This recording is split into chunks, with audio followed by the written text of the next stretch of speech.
Hey there, welcome to Kneppy Invests. According to TradingView, ASX is in match. I call it closing auction, and the closing auction finishes in 6 minutes and 42 seconds or thereabouts.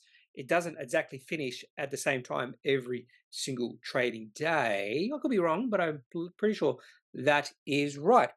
A really interesting day on the markets. I actually did follow how the ASX performed today because I found it intriguing that the American markets weren't down a lot last night, only down 0.3% or roughly around that level. However, we started off down big. At one point today, the XJO was down about 1.5%. And upon closing of normal trading, the ASX 200 or the XJO is down at 0.78%. So I actually did recover during the day, and I actually am not surprised by that. I'm not sure what the Australian market was thinking today because of how it began down a lot. Um, no idea. Maybe there is an explanation around that. Maybe it was the PPI numbers that were released before trading began in America. But then, if that was the reason, then why didn't the American markets tank as well? So let's have a look at the 1 minute chart, or maybe the 5 minute chart for the XGO today. Yeah. So it dived in the first hour and then a really nice recovery in the last last 5 hours of trading. So all the down, all the bad bit in the day was in the first hour and then the recovery. So really not surprised with that. And if we have a look at the Nasdaq, so let's have a look at the Nasdaq. For instance, we're down, yeah, 0.3%. What's going on? Um, yeah, I have no idea why the Australian markets were down, why we were so bearish today. There must be a reason behind it, but I have no idea. Now, the closing auction is finished in 4 hours, not 4 hours, 4 minutes and 47 seconds. Small odds only down 0.5%. All tech down 1.4%, and resources down 1.22%. I would assume that most sectors had a bad day today. Energy up, utilities up, real estate up. Okay, so that's what you want to be in. Very much defensives companies there. Apart from financials, it's financials down 0.52%, and the worst performing sector was mining companies. Discretionary had a bad day. IT bad day. ASX 200 banks down 0.61%. So all the indices down. The most was gold. Gold must have had a bad day. I actually haven't had a look at any of the updated charts. So let's have a look at the gold. That's 5 minute. We don't want to look at 5 minute. Let's have a look at the day. It's not that bad. I don't know why gold sold off. Uranium's down at 83.65.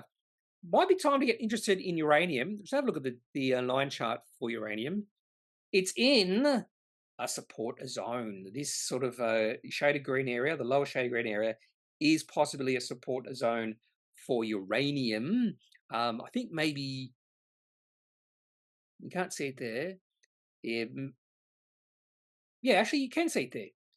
So yeah, so even though this is the weekly chart, and that support zone is a top shaded green area, and you can see ever since the start of 2021, it's been riding that shaded green area. And whenever it gets in that shaded green area, that is a good time to buy, even when it's been going sideways.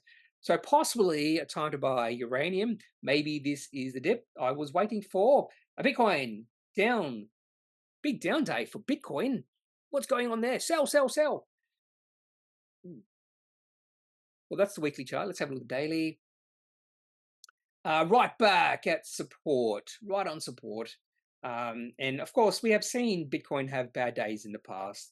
Most recently, it was on this day here. What day was that? The 5th of March, which is not that long ago, 10 days ago. It had a big down day and then recovered quite nicely. So I expect the same sort of thing to happen with Bitcoin. And the thing I'm looking forward or watching is copper. Another good day for copper. I would expect possibly some of the copper plays on the ASX had another good day. So we're talking about Aries Resources, 7.14%, or indicated price up even more. Sandfire, maybe Sandfire had a good day. No, and I think one of the reasons behind that is Sandfire has already had a big run. The other one is a company I own, Hillgrove. Let's hope Hillgrove had a good day. Why? Why is Hillgrove down? I don't understand. Market's weird sometimes. People selling Hillgrove and Sandfire, even though copper has had a good day, or maybe let's have a look at the 5-minute chart. Maybe most of this goodness has been in the last, since midday here. So people aren't paying attention. Yeah, that's what I get out of this. People aren't paying attention to copper prices, particularly the short-term copper prices, which actually doesn't make sense. So copper, beautiful looking chart for copper. It is breaking out. Oil, another one. Oil actually starting to look more interesting. It's starting to move into an uptrend. Although the last time the oil was this high was back in November, so it's only about a 4-month high with oil. Anyway, so I'm doing a little bit more than I usually do in these videos, and I am thinking of maybe not doing a technical update video and releasing that on Sundays, so I can do other videos and maybe include some of that technical updates in these ASX rundown or daily rundown videos in the future. So that's what I'm thinking right now. Possibly could even provide maybe the chart of the day or stock of the day, that sort of thing. So many possible scenarios moving forward. I'm just waiting for the market to absolutely or officially close. It says closes in 31 seconds. And we know when it actually closes, if you just keep on pressing a refresh here, if you go to, say, Woolworths, no, we'll go to Telstra. So you keep on clicking Telstra, and you can just see the surplus volume going up and down. There it is. So people are still putting, there it is. Auction has finished at, or just before 4:10 p.m. So it doesn't quite absolutely. So it says closes in, 1 second. So it doesn't absolutely close at the same time every single day. There is a 15-second, what do you call it? Leeway, whatever you want to call it. 15-second on either side of 4:10 p.m. when the market could officially close the closing auction, because you don't want to tell the market this is the time you're exactly going to close, because there could be manipulation, and there's already manipulation in the closing auction. So now we know how the XJO has finished for the day. Has it finished a little bit higher or a little bit lower?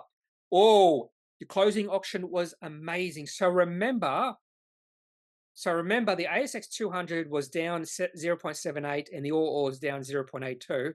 If we refresh market index, hopefully this has changed. No, it hasn't quite changed yet. It's going to change soon. But the XJO at 0.56. So there was some buying in the closing auction. This is understandable. Again, I don't understand why the Australian markets were down big in the morning today. Was it just fear? I have no idea. So a really good closing auction. That could also, now it's updated market index, that could also be hinting that the American futures are up. I don't know. I haven't looked at it. So that's what I'm going to talk about the day we had today. So initially looked like a really big down day. I had a look at the performance of my portfolios before I started recording. And funnily enough, some of my my superannuation fund went up today. So it's always good when your portfolio goes up on a day like this. And I'm assuming a few of my companies had a good day as well. So I'm going to have a look at that later in the video. But first, before we have a look at the best performing companies, the worst performing companies for today, let's have a look at your comments. I am thinking of not actually going through every single comment in future videos, but maybe picking a comment with the most number of likes, possibly doing that. So if you do see a comment that you want me to comment or reply on, leave a like. Some of these comments have had quite a few likes in the past, but not these ones. Anyway, let's start at the first comment. Superloop, another one of Bevan Slattery's creations. Yes, that's true. That is true. He has quite a few. So Superloop, Megaport, there's a few others. He's also made significant investments in Pointera. Wasn't there that rent company as well? Okay, so John Channel, can you do a chart on a zip? Where does it look like it's heading? Now, I have no idea. And to be honest with you, I can't give any sort of advice. So I can give sort of a rough indication of what's happening on the chart. So the first thing you notice when you look at Zip's chart, since October, it's bullish. It's been on a beautiful run. In fact, share price has increased from about 25 cents or so all the way up to $1.27. The main thing here is the volume. Look at the really good increase in volume. The market is excited about this company right now. Not only is the market, like retail investors, but also I think fund managers, institutions are getting a little bit more excited about this company as well. We've started to see Zip being mentioned in articles, podcasts, that sort of thing. Not as much as it used to be, but that is showing us that there is a sign that the market is, I won't say it's showing that the market is thinking there is future possibilities, future potential around this company. And I wouldn't discount the role of day traders either. I think there'll probably be a fair few day traders in this right now. But the very important thing here is when we saw the share price go on a fairly significant run between the 28th of February and the 7th of March, the share price went from about 80 cents all the way up to $1.20 or above that. So we're talking about 50% rise in about 1, 2, 3, 4, 5, 6, 7 trading days. Now, what you want to see after that big run, you don't want to see much selling. And probably the better way to say that is you don't want to see supply of shares coming onto the market overwhelming demand, which would mean the share price would pull back a significant amount. And that is why I say selling.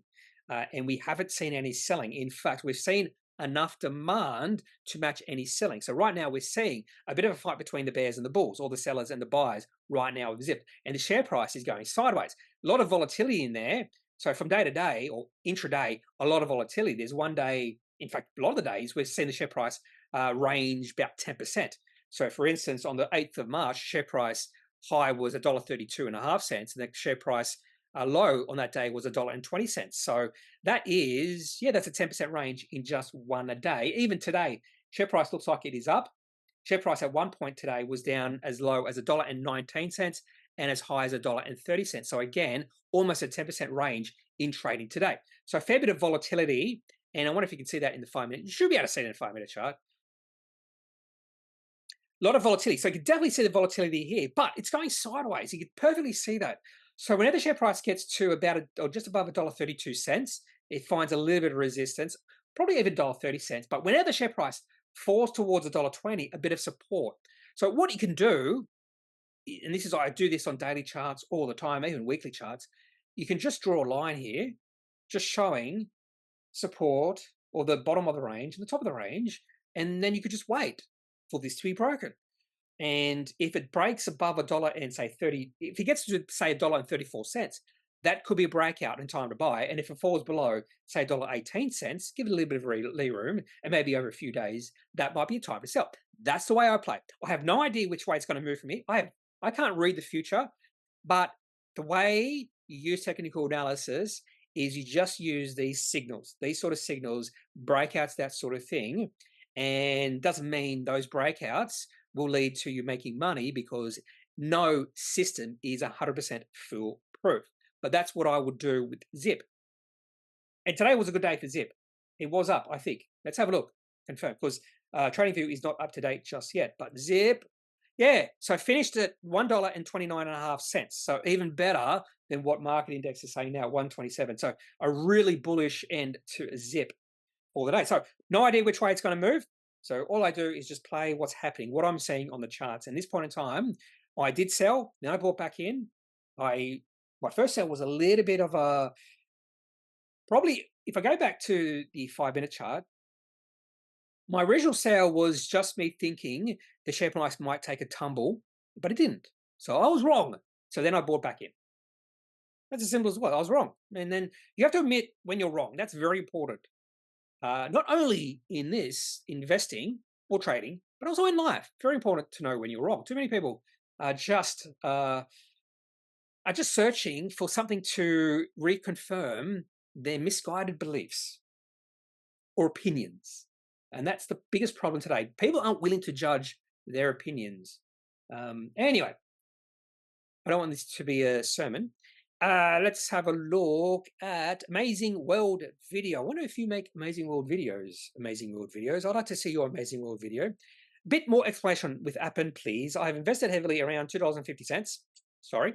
Is it smart to average down? There was a reply. Take from the hacker. Take your profits right now. This is a labor hire firm. Just take your profits and sell. Now, I can't give advice, unlike D-Hacker, because, well, I could be wrong. That's the whole thing. I could never be a financial advisor. I can never run other people's money. I even tell people I know, no, I will never invest your money. Never, ever, ever invest your money. I just could not do it. So I am acknowledge fund managers who are taking other people's money and investing. I just could never do that. But when it comes to my own money, that's fine. I am willing to take a loss on my own money. And one of the reasons I am not willing to invest other people's money is simply because I don't think a lot of people understand investing. A lot of people don't understand that the share price can fall. And I have seen too many people get really upset when the share price of the company falls. And I've heard stories from fund managers who have been very successful with clients, and the clients are solely focused on those bad decisions the fund manager makes, and they completely ignore all the good decisions. And that would honestly drive me absolutely bonkers. And I think you do have to focus on good decisions and learn from your mistakes. This is tending to be a bit of a sermon. So I can't tell you any advice. I don't want to give you any advice about what to do. Is it smart to average down? There's many ways to think about averaging down. A lot of people say that's a dumb move. Share price is in a downtrend. But another way to look at it is if you believe in a company, if it's a high quality company and the share price keeps on falling and you think this company is getting really cheap, average down actually could be quite beneficial. I've done it in the past with companies I really, really like. Companies I think are high quality. Appen, now if it was me and my money, I would not average down into Appen. That's just me again. And the main reason is all the problems Appen is facing right now. Company might be able to turn things around in the future. I just don't know. The company, phone's ringing. The management of the company have to prove that. So take all that on board and make your own decision. Jack Sue, who always leaves a message or comment. Yes, you're here again. What do you think about Demer? Bit of volatility since they did the placement. 30 cents. Share price still stays above 30 cents. Let's have a look. Demer. Is Demer volatile? Well, not as volatile as Appen. Appen's just insane. In fact, this is actually a beautiful looking chart. I'm going to say right now, this is a beautiful looking chart. This is a beautiful breakout. And I wasn't following this company too closely to jump on board the breakout, which was the 5th of October 2023. Share price on that day rose 154%. And there will be some people out there, some investors say, will you be crazy to buy into Merix on that day because it's up 154%? Are you crazy? Share price, if you bought on that day at any period, you've almost doubled your money. So the high on that day was 17.5 cents. Share price of this company is 32 cents.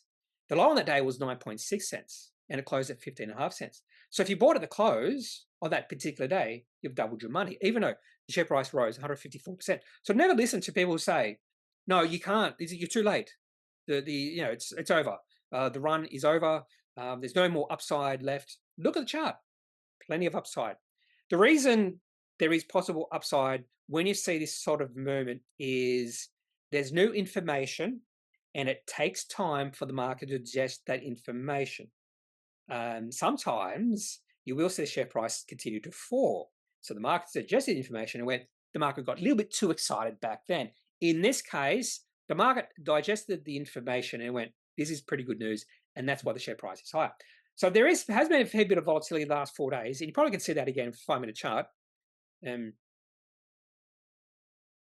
So it's actually not as much volatility as you'd think. And that maybe, maybe not. Maybe not as you would think. So this goes back to the 6th of March.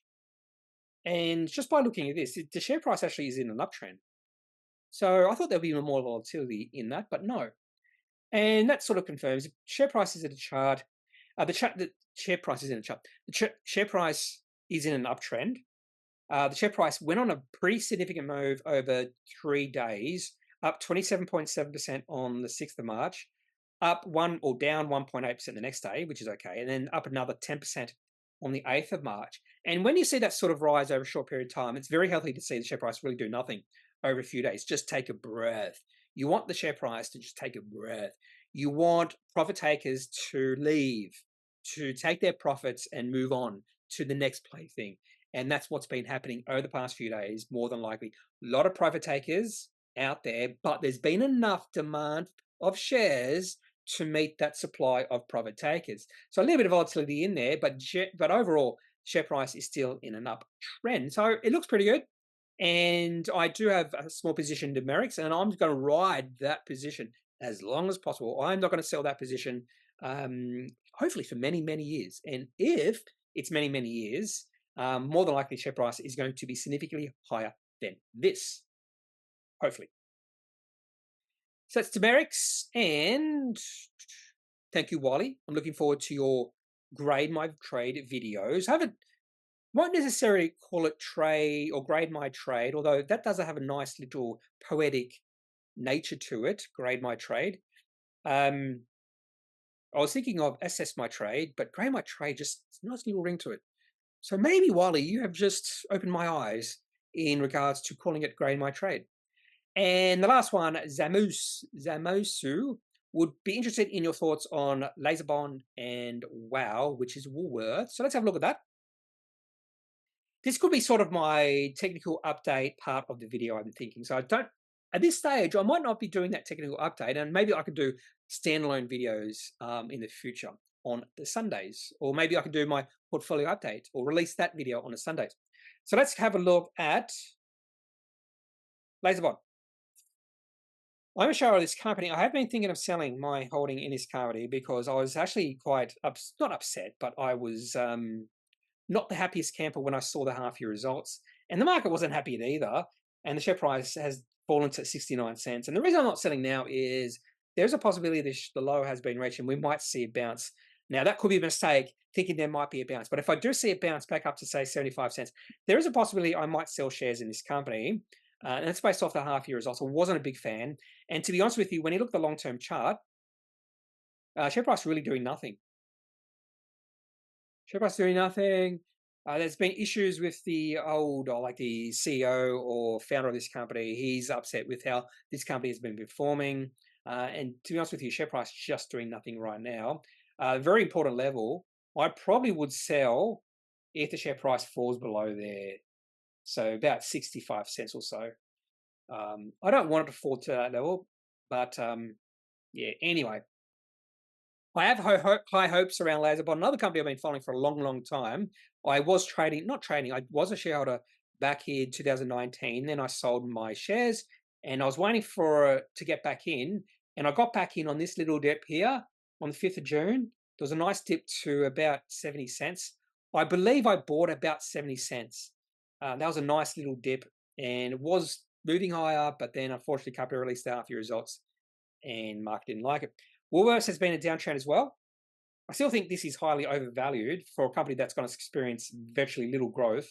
So PE ratio of Woolworths, I think doesn't have a PE ratio in TradingView because the last half year was loss making for the company.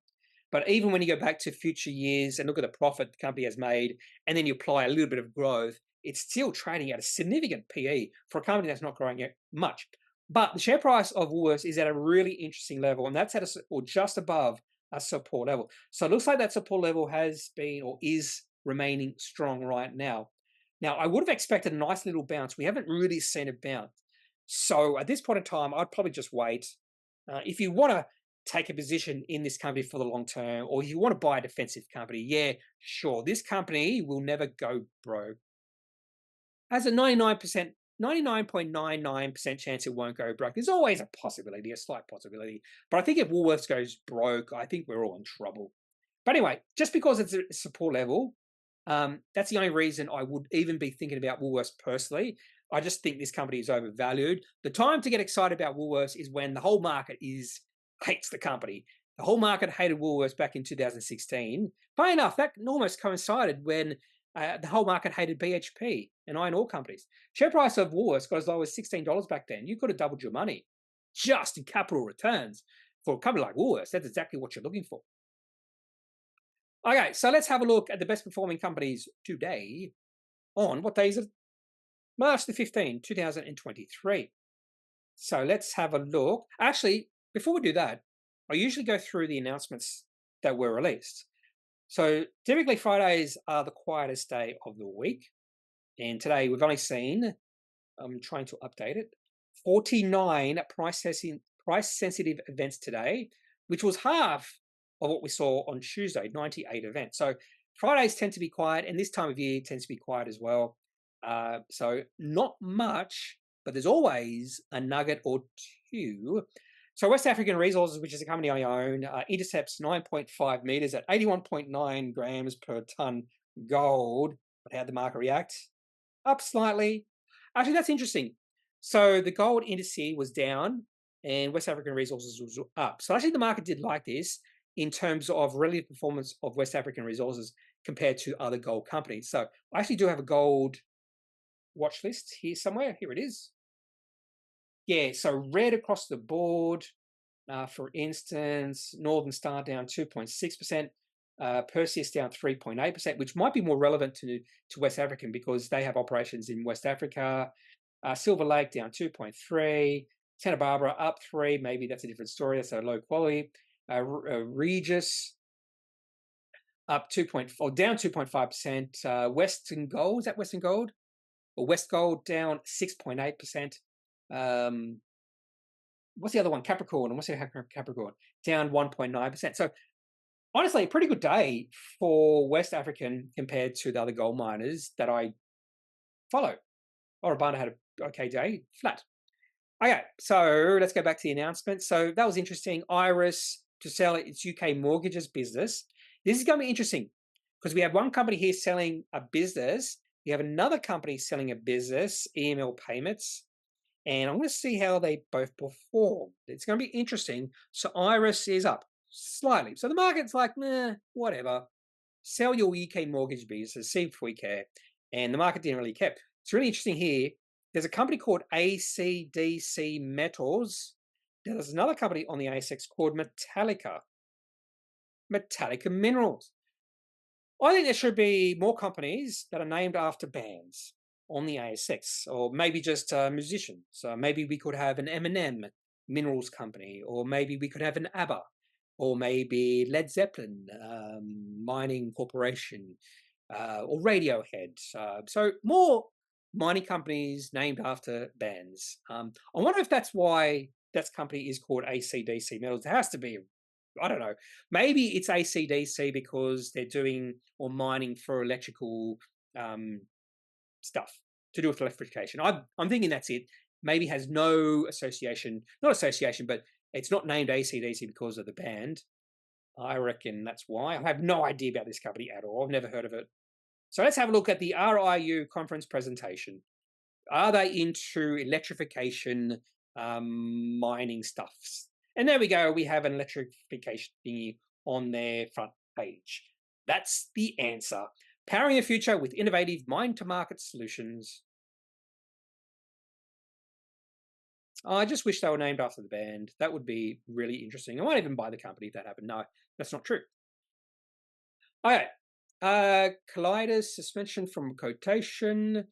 NRW Holdings, Queensland Contract Rewards. Typically, I don't care about contract rewards. It's all about the margins. They could be underpricing their competitors.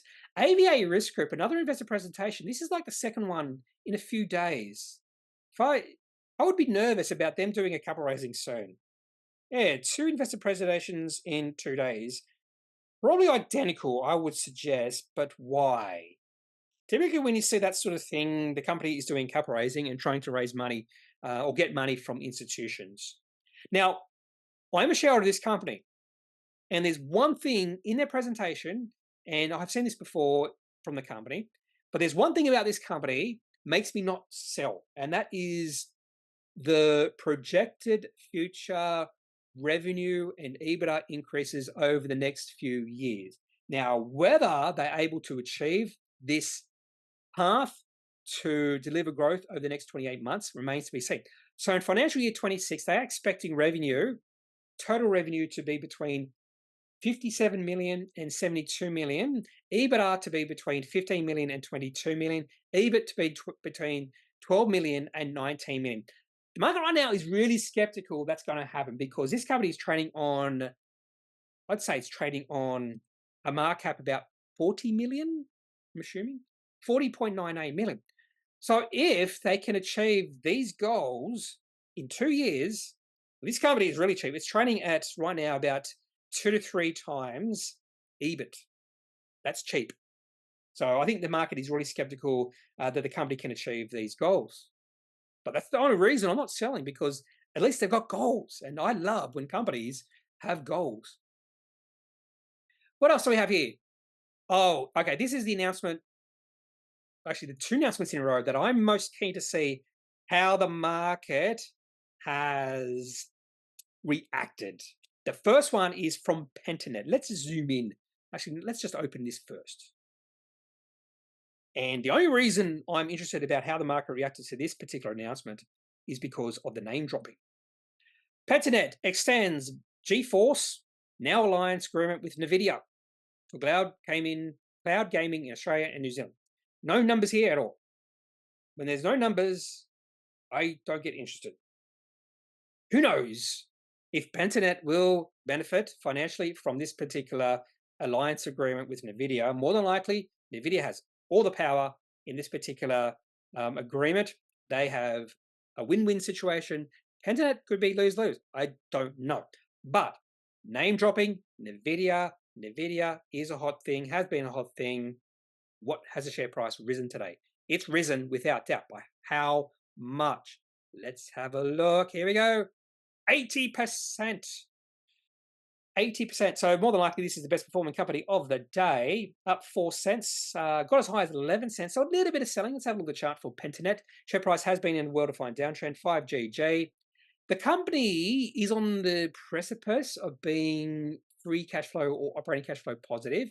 That is one thing going for it. Is this a breakout? It's close. So it has my volume, massive volume coming in. Over 100 million shares traded. The share price is at a 6-month high. It's just the announcement itself. So it's very close to being a breakout, but a little bit of selling did come in. Share price read to a high of 11 cents, and now it's at 9 cents, which is understandable. So when the share price got to 11 cents, all these shareholders bought here, selling out. Well, not only those shareholders, all the shareholders who bought when the share price was much higher. So I'm pretty sure this company is close to being operating cash flow positive. Let's have a look at the most recent Appendix 4C. In fact, we can look at the Appendix 4D. So let's have a look at this for 5GG. I'd say they're probably spending a fair bit of money on infrastructure spending. I don't know. So they might be free or operating cash flow positive, but free cash flow negative by a fair bit. We can actually see that in the next few seconds. So, well, that's the balance sheet. So loss making 2.7 million. It's not a big loss. I might have been expecting a little bit more. Revenue of 10.4 million. Nice increase from last year. A solid increase, but not a big increase. Assets, $28.4 million of total equity. A little bit of intangible assets, but that's okay. Let's have a look at the balance sheet. In fact, this company was operating cash flow positive for the half year, 81,000, but not free cash flow positive because capital expenditure, 3.4 million, and repayments for intangible assets. I have no idea about that. Is that just paying for previous acquisitions? I don't know how you can pay for intangible assets. I just don't know. 1.8 million. So this company was still free cash flow negative by either 1.4 million or maybe $3 million, but it's close. It's close. So I actually had put this company onto a watch list, and this could be the first of a series of good announcements from the company. Share price has been a long-term downtrend, much cheaper than it was. So definitely this company interests me by a smidgen, little bit, not a lot. But the next announcement that I was interested is EML Payments announcing sale of Centennial Businesses, an unprofitable business. They got 50 million? No, 70, was it 70 million Australian or 50 million Australian? I forget. Yeah, 54.1 million Australian dollars for a company or for a business that is not profitable. I am assuming the market liked it. Assuming the market liked it. So here's the big thing. Let's have a look. Did the market like it? 11.5. Oh, they did. And let's have a look at the chart for EML Payments. So this is an instance, an example of me changing my mind, having the ability to change my mind. I will give myself credit here. It is a strength of mine. So my weaknesses are patience or lack of patience. That's probably my biggest weakness, I suppose. But some of my biggest strengths are open-mindedness and willing to change my opinion. And I think open-mindedness leads to me willing to change my opinion.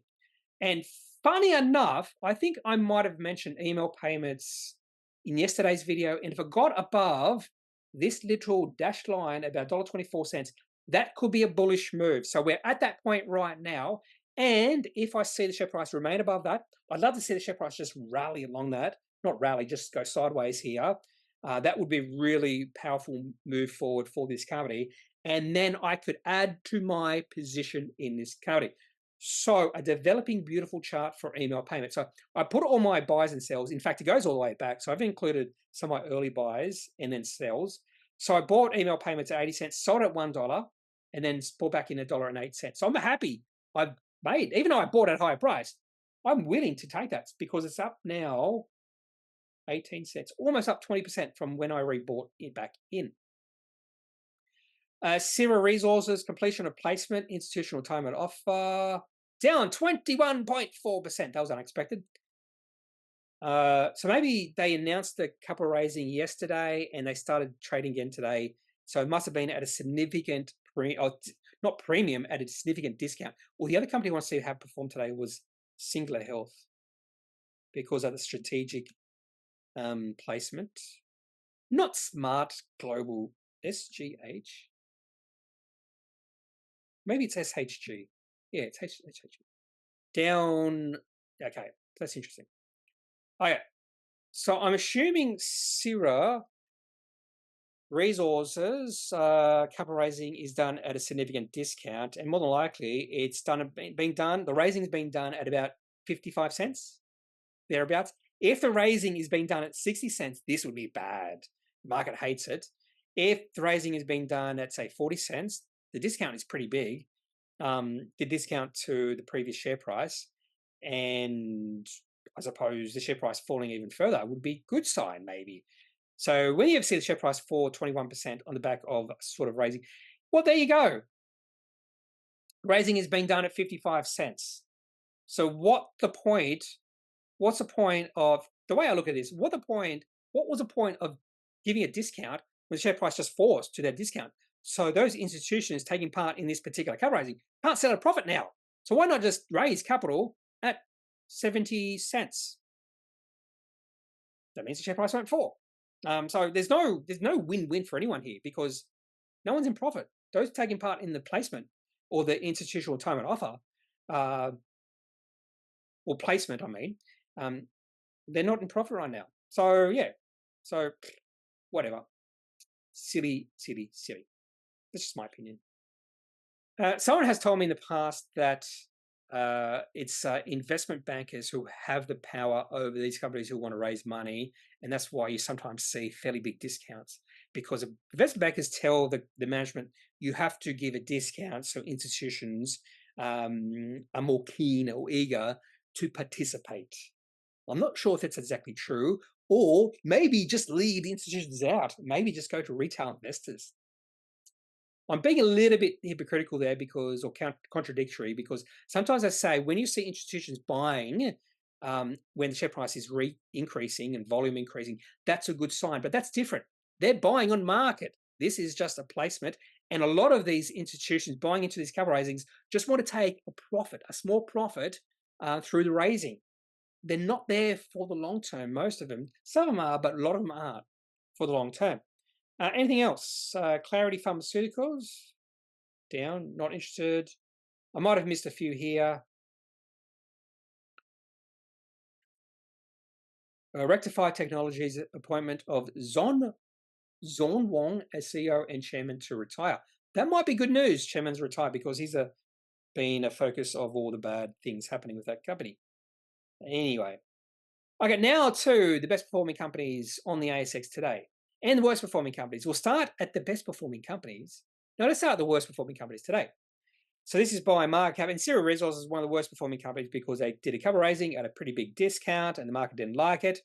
Other companies here, Lake Resources down again to down 13%. Okay, so no companies of big interest there. By market cap, Liontown Resources down, Acadian Lithium down. Did Lithium had a bad day?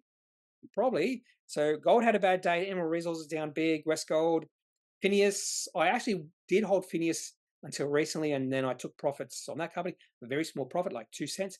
Arafura Rare Earths after the big day yesterday, down 9.6%. That's understandable. Seen that a lot, and then the share price recovers sometimes. And Calix down again. I'm doing a video on Calix soon, and I keep seeing the share price of Calix falling. It just keeps on falling. I prepared that video a while ago in the share price. This is an ugly looking chart, Calix. So I should be releasing that video within the next few days, hopefully. Elsewhere, we have AVG Jennings, Synlait Milk, Bubs, Lake Resources. So now we're down to companies with market cap less than $100 million. Nothing really much there I want to explore. And I didn't see any announcements released from these companies apart from SRA Resources that I can remember. I could be wrong. So let's get to the best performing companies. And when a company performs really good on a day like this, that's great if you're a shareholder. So let's have a look at the best performing companies today. Let's hope there's a few of my companies in this list. Pentanet, of course, is at the top. Aspermont, don't care. 8i Holdings, don't care. Xanadu Mines, don't care. Love Group, don't care. Zotomic, don't care. Next Metals, don't care. Infinity Mining, don't care. So most of these companies I don't care about. I'm looking for a company that, yeah, okay, nothing yet. Narada's there, but it's been very volatile because they did capital raising and they released a really good announcement. So plaything of day traders. Okay. Close the loop. There we go. Close the loop, up 12%. Close the loop had been falling, and I was thinking, oh, if it keeps falling, I might put in a sneaky bid. And the sneaky bid would be if the share price fell to about 28 cents. Share price got to 29 cents, and now it's bounced. And that's it. Let's have a look by market cap size. Alpha HPA, okay, Strike Energy, KSC keeps going up. This is an interesting chart. Illiquidly traded though, but the share price is in an uptrend. Look at that, beautiful chart. Pretty sure even the weekly chart looks beautiful.